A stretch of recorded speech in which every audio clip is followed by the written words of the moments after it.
Welcome, everybody, to the Single and Stiletto Show. I'm Suzanne Oshima, and I'm a matchmaker and dating coach at Dream Bachelor and Bachelorette, and I'm also the founder of Single and Stilettos. Today, we have on our show Dwayna Welch, and she's the author of Love Factually, 10 Proven Steps from I Wish to I Do. And I'm so excited to have her here today, because today we're talking about breaking up, how and why to ditch that better-than-nothing relationship. So welcome, Dwayna, to the show. Thank you, Suzanne. It's really exciting to be here. Well, before we jump into this, I would love for you to tell our audience what made you come up with writing this book, Love Factually. Well, thank you. So one of my friends asked me the other day when I knew I wanted to be a writer, and I said I never wanted to be one. I was not the kid who thought, oh, I'll be a writer someday. I wanted to be happily married someday. Even though I was getting my PhD and even though I had a rich, full life, my primary goal in life really was to have a happy, lifelong relationship. And I was failing at it. I was in my late 20s. I was getting my PhD in developmental psychology, and I was heartbroken. I went to a library, actually a bookstore, and I thought, I wonder if somebody else has done research on how to find the right life partner. And even though that book didn't exist in a bookstore, there were lots of people who'd done research on the topic. And so I started just reading the actual scientific research and applying it to my life. And as it succeeded for me, people started asking me if I could help them with it. And that eventually became the book. Awesome. Well, so tell us what scientific research tells us about breaking up and why you should ditch that better-than-nothing relationship, because I hear this a lot. So better than nothing, or BTN, is a relationship that meets a lot of your standards, but you know that it's not your final choice. That's why we call it better than nothing. Or maybe you might call it less than ultimate. And because you know it's this final choice, it's not your final choice. It's a time waster.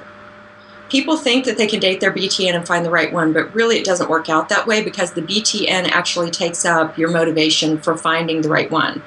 And it takes that sparkle out of your eyes that would attract somebody new, usually. So, because you start to lose self-esteem, frankly, when you're in one of these for long enough. It feels like this is all I have, and then that starts to feel like, this is all I can get. So I'm going to tell you 5 times when it's really time to leave this relationship. And the first one is that you should break up with them if they lack even one of your must-haves. If they have a deal breaker, the deal's broken, you need to break up. Another time that you definitely need to break up is if the pain outweighs the pleasure. I know that pop music and movies and your therapist all make it seem like relationships are endless work and they're filled with pain. And they are if you're with the wrong person. That is so true.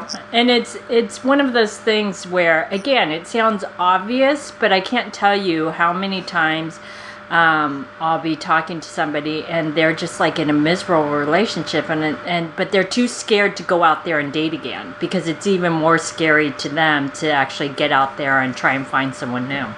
Yes, low self-esteem is the enemy of finding Mr. Right. It really is. If you're with this BTN, it's going to lower your self-esteem instead of raising it. So if this person is bringing you more pain than pleasure, that's a BTN. It's time to go. Another one is if they don't love you enough. They might love you some. They might even say the words. If you don't feel loved enough, even if they're saying the words, how you feel is why you're in the relationship. If you don't feel the way you need to feel, if you don't feel like they love you enough, that's a no. Another no, if you don't love them enough. You might love them some if you don't love them enough. If you can't see spending the rest of your life with them. Now, again, ladies, if you just want a series of short-term relationships, this advice is not for you. But research shows that most of us really want a permanent mateship, a lifetime of happiness with someone. And if that's you, you've got to, the price of finding that love is bypassing everyone who doesn't fit the bill. That's the price of it. And so this person doesn't fit it if you don't love them enough. I don't care if they're perfect. If you don't love them enough, they're not perfect. Well, that is true. And I know the pain of that. Gosh, I was dating this guy who was perfect. And everybody thought it was insane not to be in love with him. But you know what, Suzanne? I wasn't in love with him. I felt like a horrible person, but I wasn't in love with him. And no one ever said, thank you for settling for me. He would not have thanked me to accept him, even though he was perfect. You know what I'm saying? He needed to have a woman who thought, oh my gosh, you're perfect, I love you. And he didn't have that with me. And now he does with someone else. Well, so that's good. Yeah, so that's another circumstance. And then finally, if your intuition says so. Okay, if your intuition says not the one, then he's not the one. Evolutionarily speaking, your intuition exists to save your bacon. It is there to protect you from relationships that are not right and possibly even dangerous for you.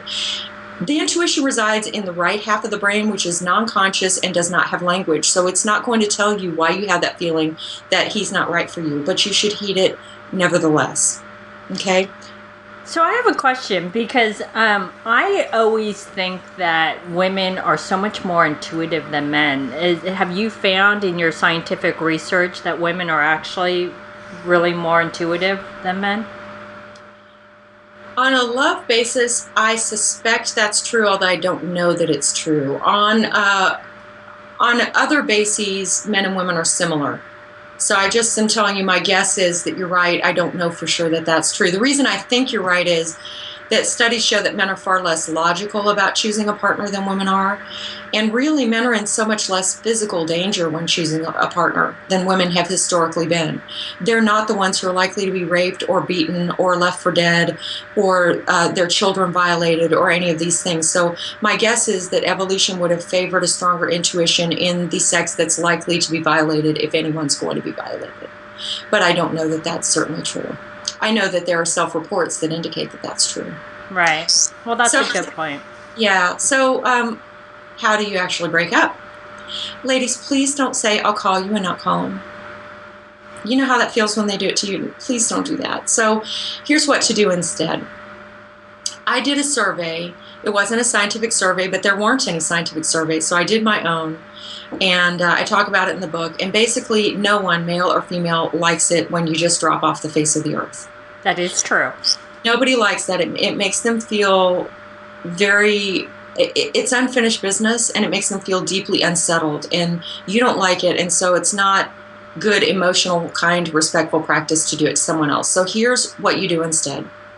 And it's interesting. I asked my anonymous respondents to say, what do you want them to do instead?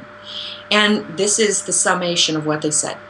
Tell me something nice about myself, and then say one of the following two things. Either, but I just don't feel the way I need to for this to go any further, or I just don't think we're a good enough match to go forward. So you focus on your feelings or your sense of a match. And the wonderful thing about this is it's kind and respectful. You're not attacking them. You're not saying there's something wrong with them. Also, it's true. You are, in fact, moving on because you don't feel the way you need to feel, and it's not a good enough match. If you felt the way you need to feel and this was a good enough match, you'd be staying right there.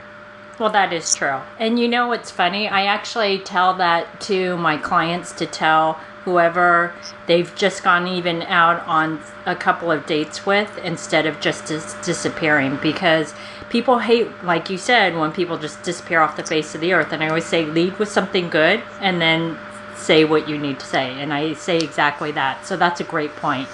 Well, these have been some great points. So Dwayna, tell our audience how they can find you. So you can find me and my book on Amazon.com. The book is available now in paperback and e-copy and audio.